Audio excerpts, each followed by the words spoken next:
Hello everyone. Yes, another week has gone by quickly as possible and we are in a long weekend. So today we have a very special treat. We have a very special friend of ours, Steve Ogan, is here today, and he's going to talk about what he does. So please ask questions in the comments and we will put Steve in the hot seat. You ready? I'm ready. Let's do it. I think we're set. And you know Greg over there, everybody. So, Steve, tell us, I know that you're a musician and I've seen you play in many, many bands and you're quite talented, but then there's something else you want to talk about today. Well, it's my recording studio. Okay. So during the course of being a musician and playing around, I started getting involved with recording. And slowly throughout the years, started putting together equipment, picking it up here and there in between the tours that I was doing when I was touring professionally with acts as a tech is what I do. People that know me as that I work for Billy Idol and John Fogerty and Metallica, setting up gear, tuning guitars, drums, and stuff like that. But throughout that time, again, started buying equipment and found a really nice place. It's now it's a converted 3-car garage that I've turned into a recording studio.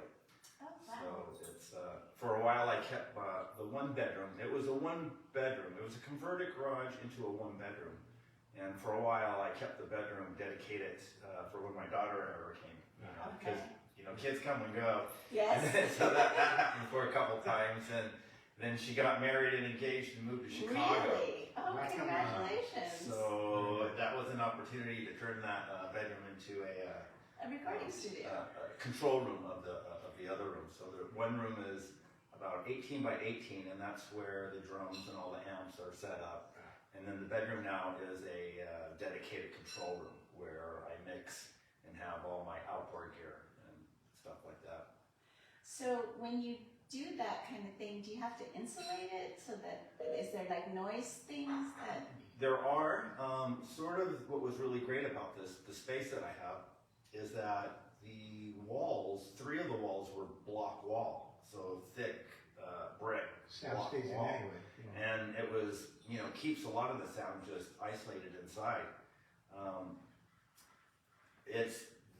It's not perfect, and I live right underneath the Santa Monica Airport, so Who's louder? so there's certain times, like if we're doing vocals or quiet things like acoustic guitars, we try to do those later in the evening when the planes aren't so busy, or if we have offshore wind conditions and stuff, then the planes land in the other direction, so it's a lot quieter. But so there's still some outside street things, but I've been able to, manage and work through it.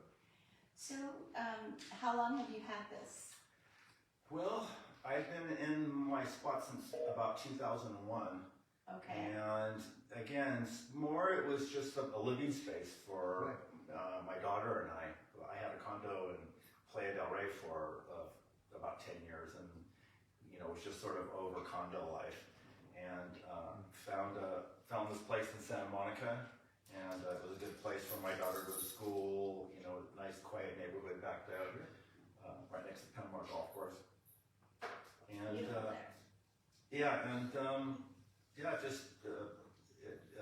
slowly I got to was able to put it together. It was as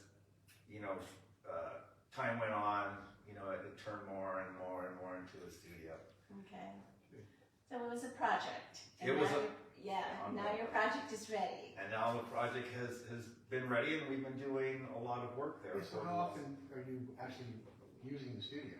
Well, for now more so, because again, I was a touring tech, so I was gone for a month or 2 months at a time.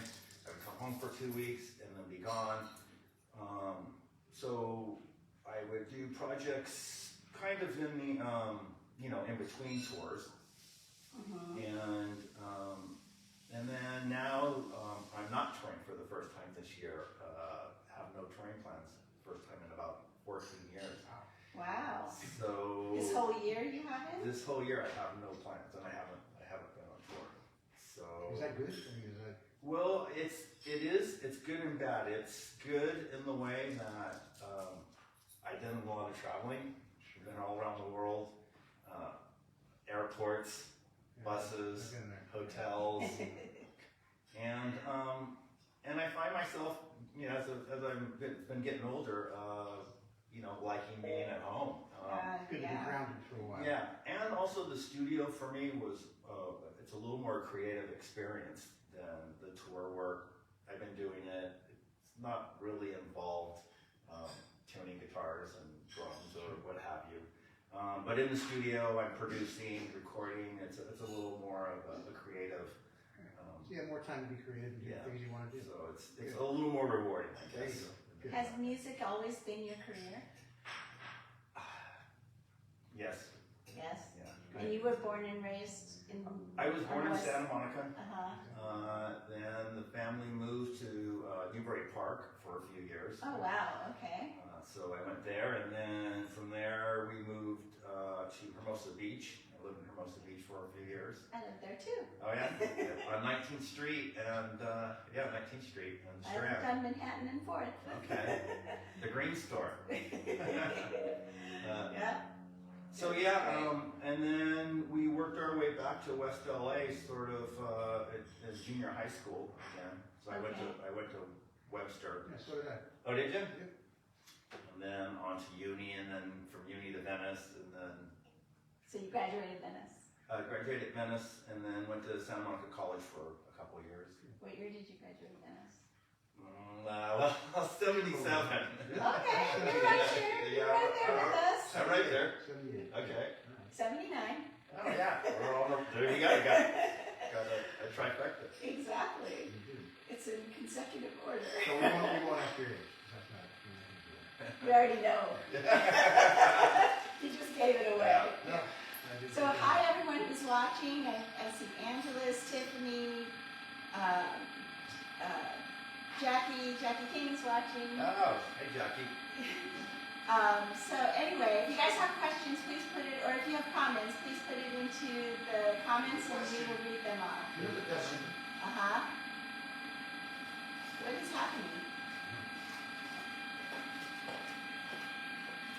Something's happening. Yeah, bring that over, that bag that's hanging there. On the left, yeah. I think that's what it is.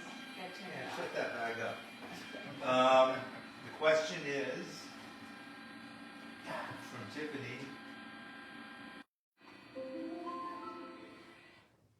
Is your daughter okay losing her bedroom? Ah, yeah. Well, again, when she got engaged and moved to Chicago, it was gonna be some other arrangements. But we have another bedroom there actually in the main house now. She was just in town, so when her and her husband come into town, they can. How stay old there. is your daughter now? 30. Wow. Yeah, around the same age as ours.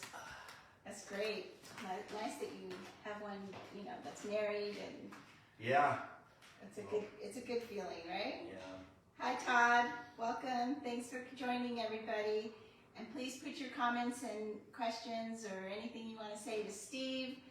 Put it in the comment section and I will read them, or Jeff will read them, and we will continue talking to Steve. So, what else do you want to tell us? So now we know your background, and so you've basically been in the music industry from the beginning. What got you started? Where did you get started? Well, I think sometime in Hermosa Beach is when, being around the 5th grade, got interested in music. Back then, Hermosa Beach was sort of a real beach hippie community. Head shops, hippies, surfing, and started playing a little guitar then. And then my dad bought myself a guitar, my brother a set of drums, and we started playing with some friends, neighborhood kids back then. And so it kind of started, and throughout the years, just met friends and hung around and played guitar. And then I sort of slipped from playing guitar into playing drums. Yeah, because now you're into drums. Now mainly I'm a drummer. I still play guitar and I write music playing guitar, but drums sort of became my main instrument. Someone is asking, Angelus is asking, what or who was your inspiration to get into music? That's a great question. That's a very good Yeah, question. great question. My inspirations really were the first Woodstock album. Really? Kind of, yeah. We had it, or my neighbor had the album, and back then, you know, we would get tennis rackets and, you know, pretend we were playing the songs, and There's so many songs on that. Yeah. Different styles. different styles, Yeah, and that's true. that really just, you know, got me interested in the playing. Some of the early music songs were Cat Stevens, Wild World was you know, there was something about the storytelling and delivering a song that really grabbed me about that, and so I became interested in the you know, telling a story, you know, Okay. music. Really nice. Okay, Jackie says you're a great drummer. I agree, Jackie. Thank you. So last year, when we did the Get the Funk Out, Steve was the drummer in that first band that played Yeah. with us with Jamie Siegel. Jamie Siegel, Yeah. my friend Dave, and Severo, who is the Severo, bass yeah. player of the Smithereens. Oh, wow. He's out doing shows with them right now. Oh, Very good, cool. yeah. Those guys are great. Yeah. And Dave, my friend, who played guitar with us, I worked with him with Billy Idol. He was a guitar tech, and then worked with him with John Fogerty. We were both guitar techs, and he was Rick Springfield's guitar player for 6 years. Wow. And then you're on the road a lot with Metallica lately, right? I spent the last 2 years on the road with Metallica. The first year as a second drum tech, because with the big current tour that they're doing now, there were 4 drum sets on the stage that would pop up Oh, wow. at different parts of the show. So when you're with these really big bands, I mean, these are big groups. How much interaction do you have with the band members? Well, sometimes a lot. I can imagine it has to be certain. Sometimes more than you want. Yeah, okay. But you know, but it's all good. Yeah, you do. I mean, you know, you're there on stage with them every day. They come and do sound checks. For Metallica, the first year I was assistant drum tech, and then the second year they asked me to do this position which is called the tuning room.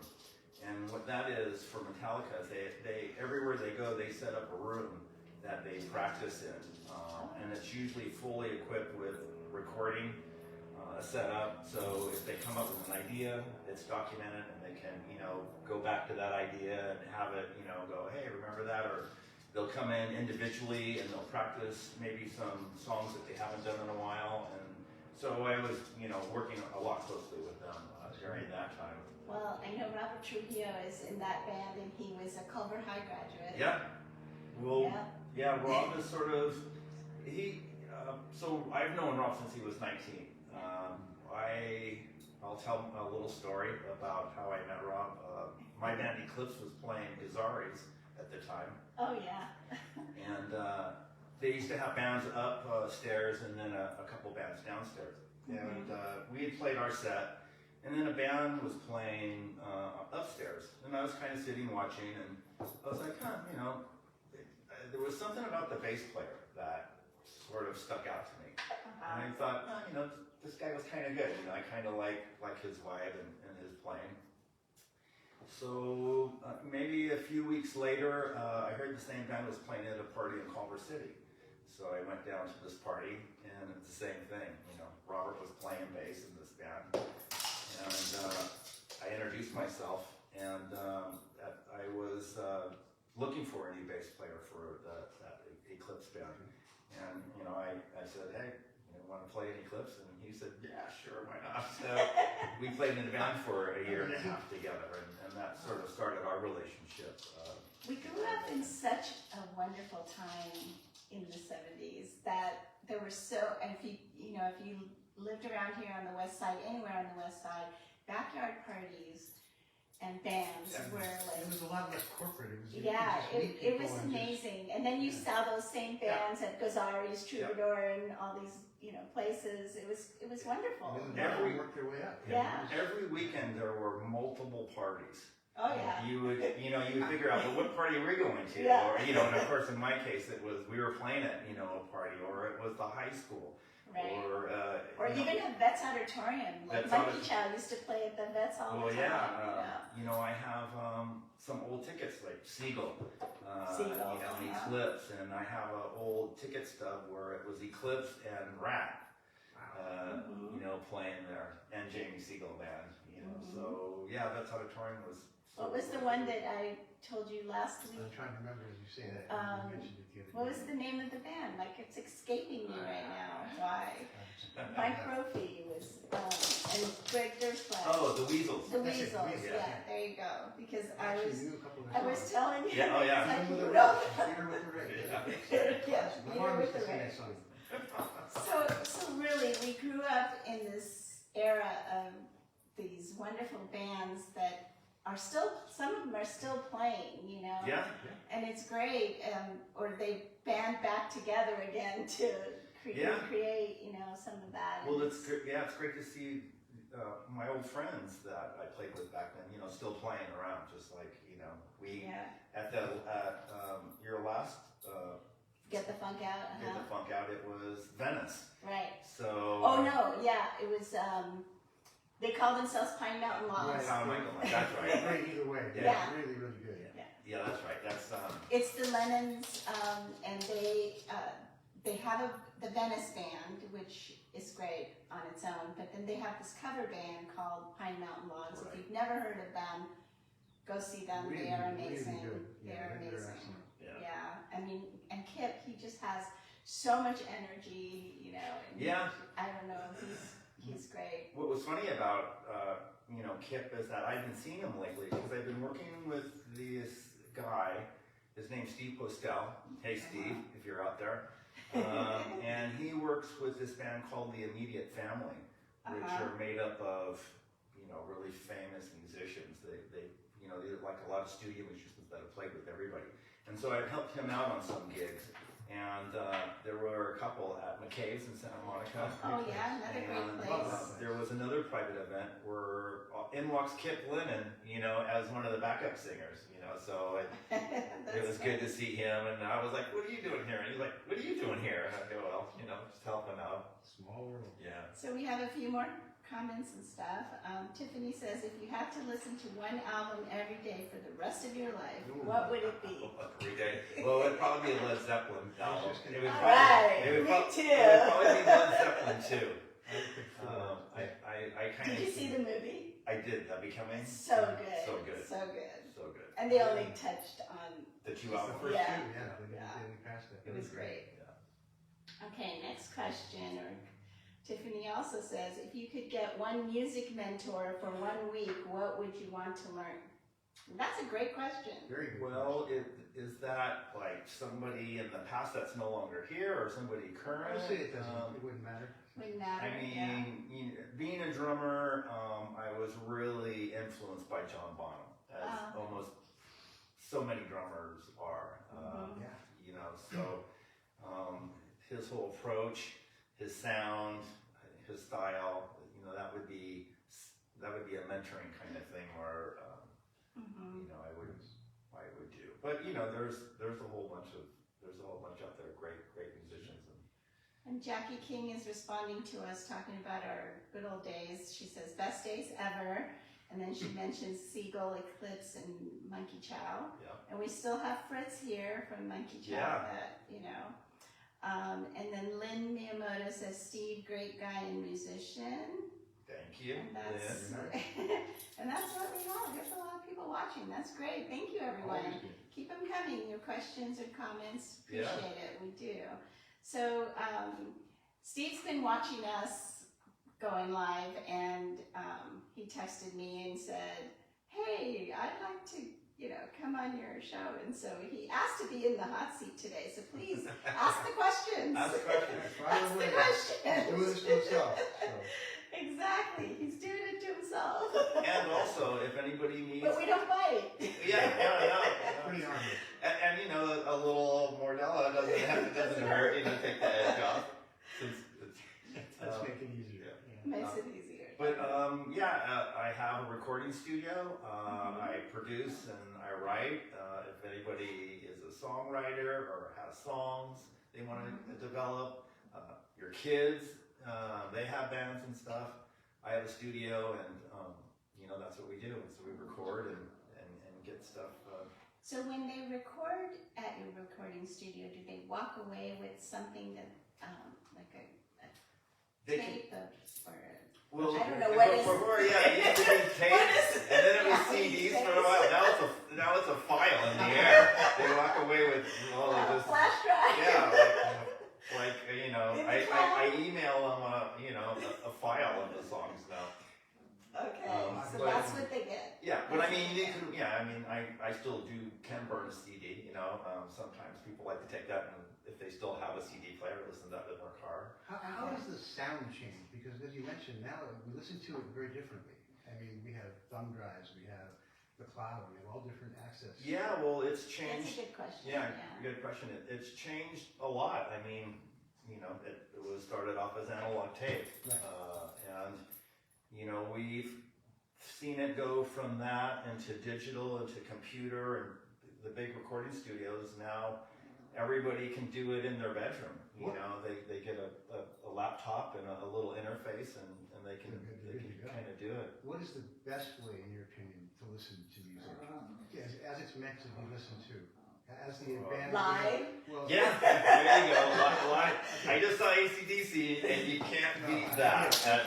Live. If you can't come over, you ask them, they won't come back. So, There's an energy. That's Oh yeah. right. Yeah. So if you have, the best way to listen to music that's pre-recorded, is it an album, is it an LP, is it a CD, is it digital? Well, I find it all those things. Vinyl, you know, has made a resurgence, and people are listening to vinyl again. got mine now. You know, digital stuff's good, and now there's a whole new. It's an Atmos. I think it's like 7 speakers, an immersive, you know, listening environment, which it's like everywhere. You know, there's speakers everywhere around your head. Sure. And so that seems to be where it's going.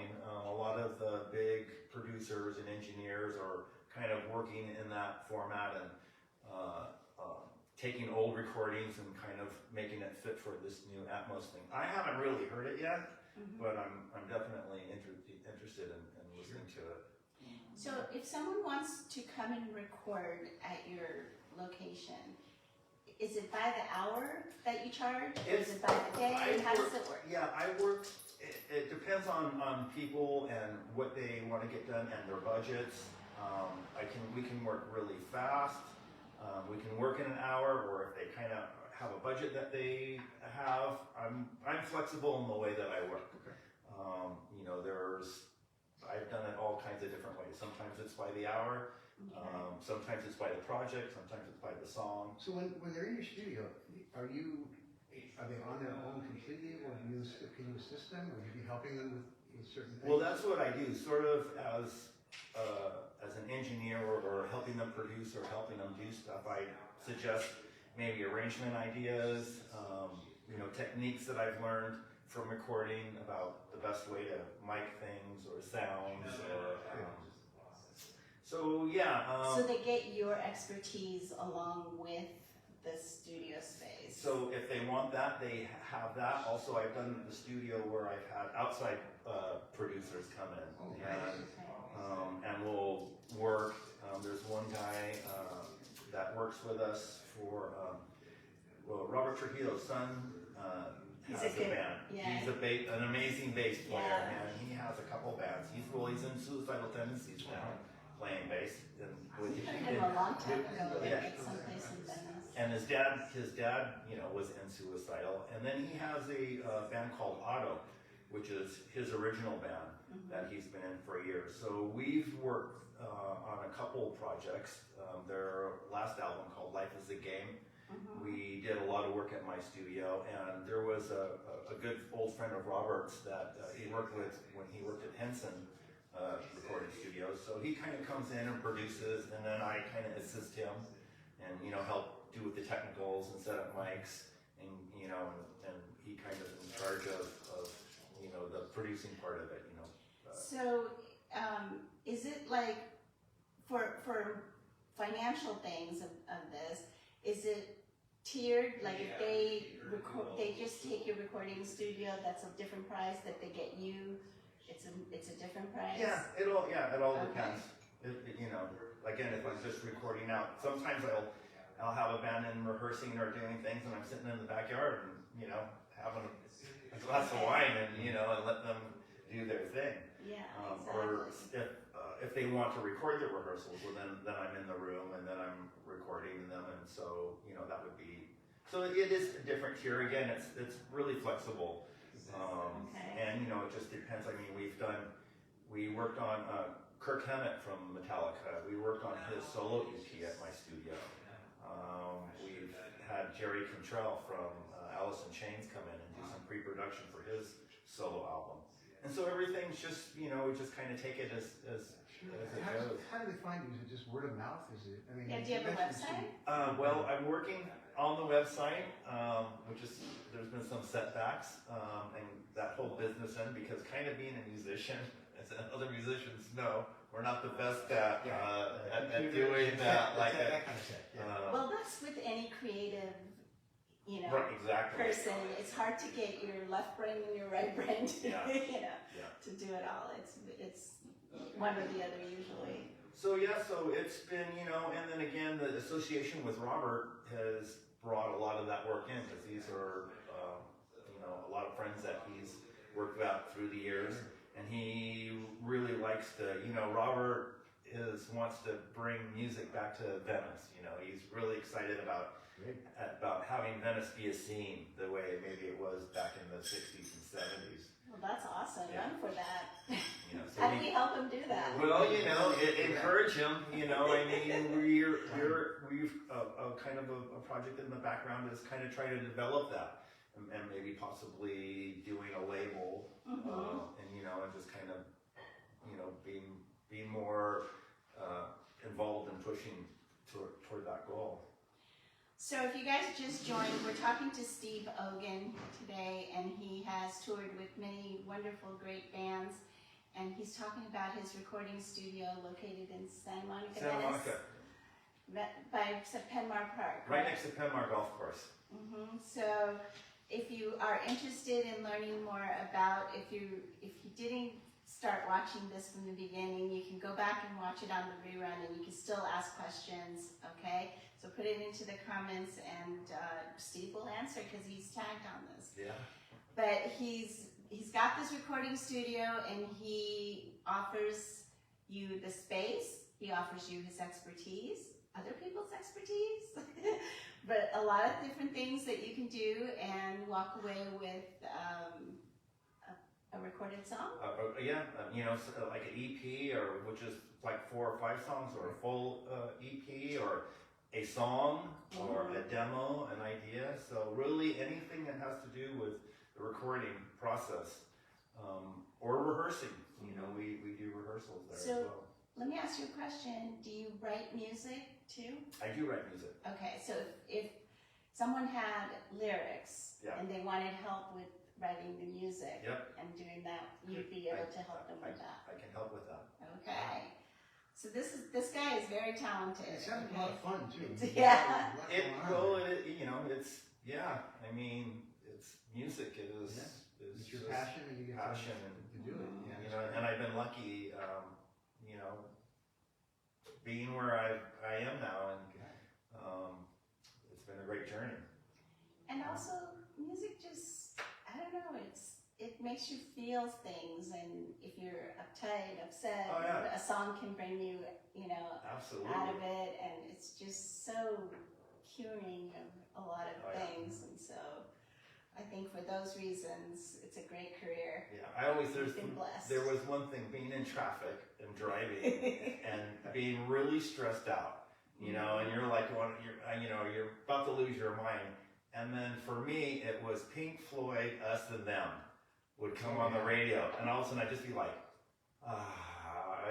there was something about the pulse and the sax in that song that just Takes would the just stress away. level me right out. Right? And we just grew up with such great music too, like I said before, and we're so lucky to have like Pink Floyd, Led Zeppelin, and all, you know. I mean, We're also lucky to have those movies about Queen and Zeppelin where kids now that see them, they didn't know who they were, they rediscovered them. I told somebody I saw Queen in concert, they were like 17, 18 years old, they were just enthralled, they just wanted to hear all about it. Yeah, Just like, and my daughter, you know, she loves all this stuff. You know, I mean, early on, I took her to go see James Brown at the House of Blues.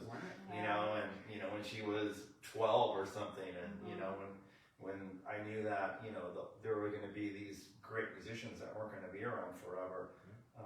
Yeah, but we were really lucky. You know, Sly and the Family Stone, a huge influence. Motown is a huge influence on me. For a while, I had an 8-piece, R&B funk band that I was just singing in. So I like to do it all. So do you want people who are watching this and could maybe use your studio, do you want them to call you? Do you want them to contact you through Facebook? Yeah, anything, contact through Facebook, a message, or through you. Okay. I'll be working on a website and probably get that up on Facebook soon, we can post whatever you like on our site. Yeah. Maybe you could even create a Facebook page for your That's pretty easy. Yeah. That's not a bad idea. And it's kind of the reason that, again, I've always, being on the touring thing, I was always gone, and, there was just, I can never, that was like the main thing. Because it was your income, right? Yeah, it was my income. So now, and there's always been work, but now as I'm home now, I want to try to make, the best of that and get people in and stay a little busier there. So we have a few more questions, but go ahead Do you first, see Greg. yourself touring again? Do you see yourself going back out on the road? Well, yeah, I mean, I do. We'll see what comes up, and a lot of times it's, I've worked on where somebody's been sick, or like again with the Metallica thing, they started the tour with just their one drum tech, and he was overwhelmed by 4 drum kits, and so I was working with Billy Idol, and one day was doing a show with him, and on the next day I was on a plane to Paris, to start with Metallica. And then I filled in like a last minute thing for Steely Dan as a guitar tech. Somebody double booked themselves, so they needed somebody to. One of my favorites too. Yeah. Steely Dan. So I did that and did a couple of shows with them. So it's you never know about the trade. I mean, I could be gone, in a week, but so far. If an opportunity comes, right? Yeah, if it comes. And it's a good one now because, again, I've been doing it for so long. I kind of did have an opportunity recently, but it was, it was a kind of not the right situation for me. At least you can weigh it out now. So Rick Osti says, "Hey Steve, longtime brother." Hey bud. Hey Rick. I have a couple of questions and comments. I'm not a professional, but wrote a couple of songs and would like to fine tune them and possibly have some accompaniment. Do you charge by the hour? Yeah, well again, it can be by the hour or by the song or the project. I also, these friends that I play with, Dave, guitar player, Severo, I can put together a band. If you need all that, those type of people to play on it. We're doing something with a friend of mine that was the singer of Eclipse, Alex Atenzio. Oh, I love him. He's such a nice guy. We have breakfast, once or twice a month. He just lives right. And so he's working on some stuff, and we've been talking about maybe doing something with some of the music he's written in the past. Yeah, he actually had that little band there for a minute with Mark Miyamoto and called Buzz, I think it was. Buzz. Yeah, they were fun to watch as well. Another question, have you ever done a demo for someone and their song becomes a hit, how does someone with a good song they wrote take off in the music industry? Good question. Yeah. I have never really had that happen from a demo because coming up with a good song is one thing. Getting it out there is a whole nother thing. Marketing. It's always been certain record companies, whatever is left now, you know, they won't take any songs in, you know, they usually have to be submitted by maybe an attorney or, you know, because there's a lot of liability problems with just material because, you know, Interesting. because somebody could say, oh yeah, I wrote that song, and, you know, an artist like covers it or something. So there's copyright stuff, you know, you got to make sure that if you do a song that you copyright it right off the bat. And then, you know, the great thing now about the, you know, social media and digital is that you can put it out there yourselves. You know, you make a little YouTube video. YouTube, yeah. We've had bands open Isn't that how Justin Bieber did it? a lot of, yeah. I mean, we've had bands that are been opening for, you know, the big bands that I worked for that were TikTok bands, you know, that really never played, you know, so much, but you know, and then yeah. So anything's really possible, you know, if you stick to it. Back in the day, though, you had to get it to a radio station to play it. Well, and that usually, so there was always a couple ways to do that. Sometimes they would have local music shows where you would submit your, you know, your music, and then they would dedicate, you know, an hour, 2 hours, you know, and do that, play undiscovered bands. I can't forget the names of them, but there were a few. Yeah, you know, there was, you know, but then there was A&R people. A good friend of mine, Barry Squire, who passed a little while ago. He, you know, that's what he did. He was an A&R guy. He worked for Geffen, for Warner Brothers. Yeah, so sad. That was a sad moment. Yeah. Yeah. If you guys just joined, we're talking to Steve Ogan. He has toured with many great bands like Billy Idol, lately Metallica, and he's opened up his own little recording studio, so he's telling us all about that. Getting back to some more questions and comments, Vicky is saying, is there a drummer who inspired you the most? Or a specific musician in general? Yeah, well, John Bonham, again, for my drumming, was the biggest influence for me. Did you see Led Zeppelin in concert I did. Before? I saw him passed? in '77 at the Forum. Nice. So yeah. You're lucky. Yeah. I had my tickets that I mailed away for, and he passed. So did my brother. Oh, really? Same thing. And My then brother had them, and then. They give you money back. And Yeah. I wish you kept those tickets though. I know. Why didn't we? Yeah, my brother was Right. Just keep the letter that it came Yeah, from, you know. who knew? Okay, and then we have the same person asking how much per hour for accompanying and how much to solo.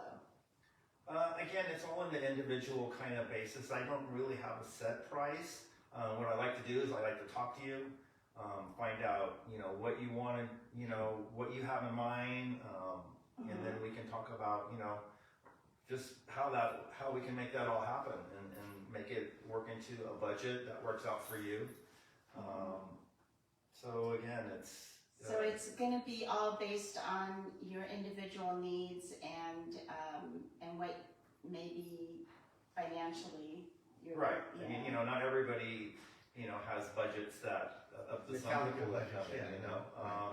And you know, and I'm happy to, you know, to help out and work. You know, it's really for me, it's all about the music. It's all about making people excited, and if you can go in and record something and have yourself play, you know, and do a little acoustic guitar thing, you know, I'm here to help. Exactly. Hi Delia, thanks for watching. She's saying Jimi Hendrix drummer, Mitch Mitchell was my favorite drummer. This is Christine saying Jimi Hendrix drummer, Mitch Mitchell. Mitch Mitchell, awesome drummer. Love Mitch Mitchell drumming. Love Jimi Hendrix stuff. Yep, and if you were here in the back of the day, he was also talking about his band Eclipse. What was that, in the late 70s? Late Early 70s, 80s? early 80s, yeah. Okay. playing at Gozari's and places. We grew up if you grew up on the west side, you definitely saw a lot of these, I call them backyard bands that literally made it to some of these. Madam Wong? Madam Wong. Madam Wong's. Mhm. It was a great time because there were so many great clubs. Club 88, Madam Wong's, the Music Machine. Music machine. There was Blue Lagoon Saloon right Oh on my Lincoln gosh, across I the street remember from that. Brennan's. And then they opened up Pop Sings, which was right down from that. I mean, you could just go and see music, and you know, it was a happening thing. So FM station. What's that? FM station. FM station. Oh, that was in the Valley, right? Yeah. FM That's station. right. Yeah. I mean, yeah, the Reseda Country Palomino Club. right? That was another one? Which one? The Palomino. Palomino? Yeah, country bar out in the Valley. I remember going there and seeing like the Nelson twins. Oh, did you? Nice. That was fun. Hi, Karen. Karen Hernandez is watching. Hey, Karen. So we're talking to Steve. Anything else you want people to know? People to talk about? Anything else you want to say? No, you know, I think pretty much I've been, you know, We talked a lot about music. talked a lot about music. You know, All day, yeah. you know. So again, Steve has a recording studio near Penmar Golf Course, and if you are interested in recording a song or just writing music with him, if you have lyrics, he can help you with the music part or vice versa, or however you want to do it. He's here to help, and he would like to get his recording studio up and going and get working with that. I can also help with acoustic kind of treatments if you want to put together a room, you know, so things sound, you know. I do that because I have done that and learned about acoustics, you know, building my studio. Yeah, well, yeah, you have to go through all the sort of permitting things and you know. I was just putting together some panels. When I went up to see my brother yesterday, he had found some acoustic panels that are normally kind of expensive, and you know, they were just trying to get rid of them. So I drove up there and you know and did a little work on them. I was hanging them right before I got here. So let's say I have a band that plays at different little bars and stuff right now, and they're looking for a place to practice. Could that be something that you Sure. you could also offer? I have a full room set up with amps, drums, and a PA. Okay. So I've, you know, my band rehearses there when I play. Okay. I've had others, Rob's son's band, Otto, have rehearsed there. So it's a full functioning thing. So yeah, and for rehearsals, and it is in residential. So we like to do those kind of, you know, in the day and Right. the evening. Yeah, I like to yeah. try to keep the neighbors happy. Cut it off by about 9 o'clock. Okay, wow, all right, Steve, you've been Excellent. great. So much information, and it was fun, and we didn't fight you. Yeah, it was great. Steve was a little nervous about this. A little And nervous. can you imagine, like, he performs in front of thousands of people, and he's nervous about this. It's kind of crazy. Yeah. But anyway, thank you so much Thank for you. reaching out and coming on to our Appreciate little having me. Thank you. thing. Great. And we hope that you get some business out of this, and you know, whatever we could do to help you promote, it'd be great. Get yourself that website or a Facebook group page or something to at I'm going to least. get that going. And Yeah. with my daughter's help, because she's really good with the She's social good with media that. stuff. Yeah. Yeah, so you know, we could do all that, and then whatever people comment on this, you were tagged, so you can definitely go. Yeah. If Check you it out. want to reach out, you can, you know, message me. You know, my number's around, so. Yeah, exactly. We'll make sure that you guys see all of, or he sees all your stuff. Oh, thank you, Andrew is watching. He says, thanks, nice to learn about Steve. That's so nice of you. Thank you. And then for Culver City Biz, I just wanted to remind everybody that on June 4th, Wednesday, from 4:30 to 7:30, we have our Biz Fair, and we will have businesses that sell services or products, and they're going to be sitting there showing you what they sell. Come and find out about all the different little small and micro businesses that are here around our Culver City area. And it'll be fun. It's just a really nice little event. So again, it's on June 4th, Wednesday from 4:30 to 7:30 in the Rotunda Room at Betts Park. And please RSVP for that at CulverCityBiz@gmail.com. And what else? That's it, right? Looking forward to it. That's it. That's Thank you so it. much. Thank Hey, you so thanks. much, you guys. Great having you. Thanks. Yeah, thanks. Have a great weekend, everybody. Good Yeah. luck. Yes, have a great weekend. Memorial Go see weekend. some great music. Barbecue, yeah. Yeah, it's so funny. How do I stop it, Rob? Every weekend. You could go hit see finish. Did you hit Oh, finish? Or every did day. you hit on And multiple. I don't know what I Yeah, did. it started. And Roxy. Yeah. I think Roxy was more big names.